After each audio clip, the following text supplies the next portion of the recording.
La solution aux problèmes liés au trafic automobile exigeait aussi des solutions innovantes. La Congestion Charge a été instaurée en 2003 pour les véhicules qui pénètrent dans le centre de la ville. John Mason, directeur au département des transports. Le péage a été choisi comme solution à un problème réel dont Londres souffrait, les embouteillages chroniques. Avant l'introduction du péage, on a étudié la possibilité de construire de nouvelles voies dans le centre, mais cette option a été abandonnée. On a donc dû trouver une alternative radicale et mettre en place un système qui oblige les Londoniens à se demander s'ils ont réellement besoin d'amener leur voiture dans le centre. Le système du péage s'applique durant la journée. Il est simple à utiliser grâce à la mise en œuvre de moyens techniques sophistiqués. Chaque point d'entrée dans la zone à péage est filmé par une caméra. Ces caméras utilisent un logiciel de reconnaissance des plaques minéralogiques. Le numéro de plaque de chaque véhicule qui entre ou sort de la zone est transmis par la caméra à un fichier central.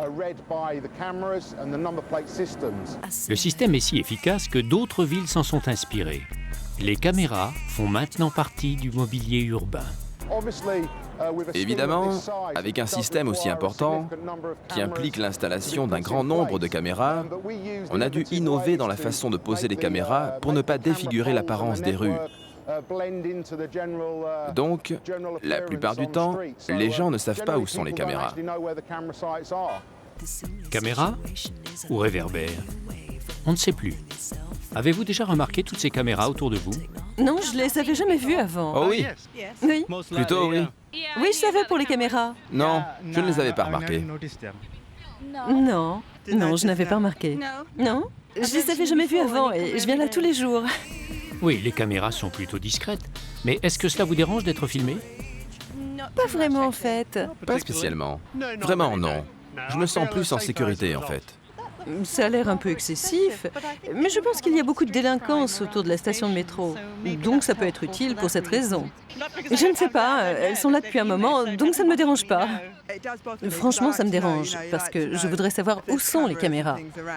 Non, pas du tout, on est plus en sécurité. J'aimerais qu'on utilise plus les preuves vidéo dans les affaires criminelles. Si vous ne faites rien de mal, vous n'avez rien à cacher? Je suis magistrate et ce serait utile si on pouvait avoir ainsi la preuve du délit. On ne fait rien de mal ici. Je pense que c'est génial qu'il y ait des caméras ici. Ils en ont besoin à Londres. Oui, à Londres, des yeux partout vous observent. Les taxis londoniens, les Black Cabs, sont une institution bien plus visible et plus ancienne que les caméras. Connus pour leur courtoisie et leur professionnalisme, les chauffeurs sont tenus de suivre une longue formation. Michael Conlon. Vous voyez à droite le jeune homme sur son scooter. Il va étudier le knowledge pendant au moins 3 ans. Il a ce qu'on appelle le livre bleu à l'avant de son scooter. Mais cette préparation marathon, axée sur le centre-ville, n'est que la partie facile de l'examen. Croyez-moi, après avoir terminé le knowledge et savoir tout sur Londres, n'avoir que 6 semaines pour apprendre toute la banlieue, c'est très difficile. Venus en droite ligne du 19e siècle, de petites maisons vertes en bois font partie du décor de certaines rues londoniennes. Ce ne sont pas des abris de jardin, ce sont des monuments historiques. Elles font partie de l'univers traditionnel des chauffeurs de taxi. C'est un abri pour les chauffeurs de taxi. On peut s'y arrêter et prendre une tasse de thé ou manger quelque chose. C'est une cantine. Les cabby shelters ont toujours été ouverts toute l'année. Il n'y a que les chauffeurs de taxi qui peuvent manger ici. Vous pouvez acheter quelque chose, mais vous ne pouvez pas consommer à l'intérieur. Vous voyez au fond, il y a des bancs.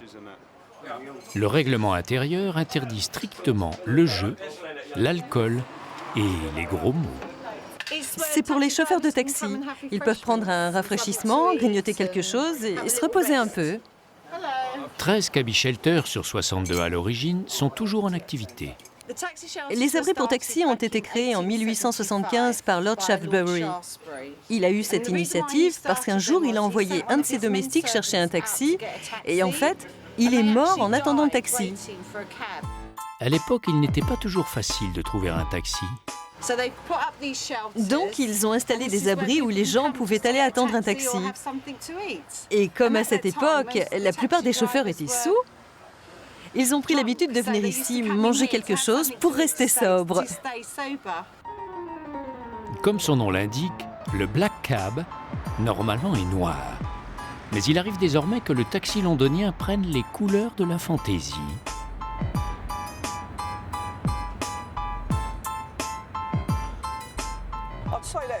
Depuis 15 ou 20 ans, la publicité a fait son apparition sur le marché du taxi. Personnellement, je préfère le taxi londonien traditionnel. J'ai eu une fois de la publicité sur mon taxi. Pour être honnête, je ne pense pas que je le referai. Vous faites de la publicité pour d'autres pays ou pour des banques. Je préfère le taxi noir traditionnel. Si la carrosserie a gardé son style rétro, l'intérieur du véhicule s'est modernisé. Les nouvelles technologies sont passées par là, même si l'unique fabricant de taxis londonien est toujours le même.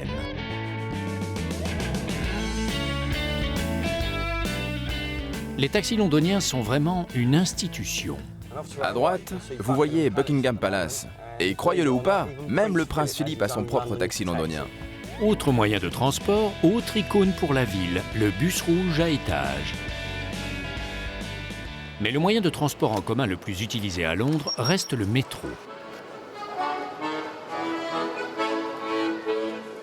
Le métro de Londres est l'un des plus anciens au monde. Il porte bien son nom, le Tube.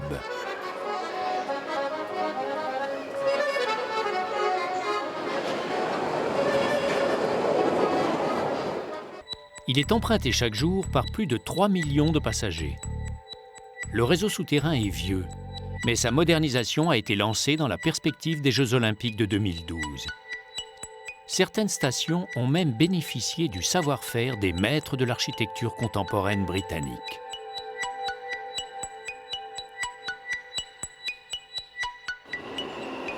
L'efficacité des moyens de transport est vitale pour une ville aussi peuplée que Londres.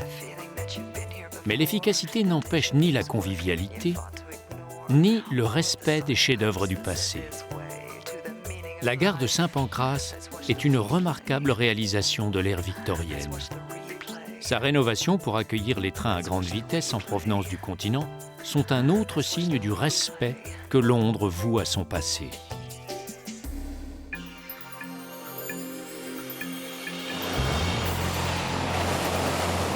La Tamise est une voie navigable qui a été utilisée de tout temps pour des raisons commerciales, mais aussi pour les loisirs.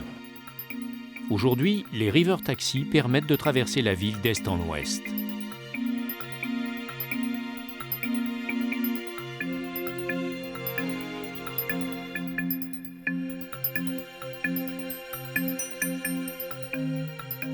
Les vedettes disposent de leurs propres embarcadères et font réellement partie des transports en commun.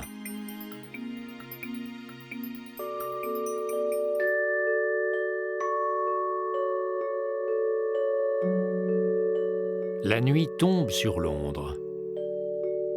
La capitale s'autorise quelques minutes de repos avant le début du spectacle.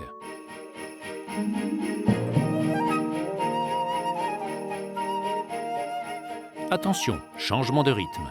Les rues s'allument. On ne sait plus où donner de la tête. Comme chaque soir, Londres va devenir miroir de lumière. La capitale met ses atouts en valeur. Elle se part pour faire la fête.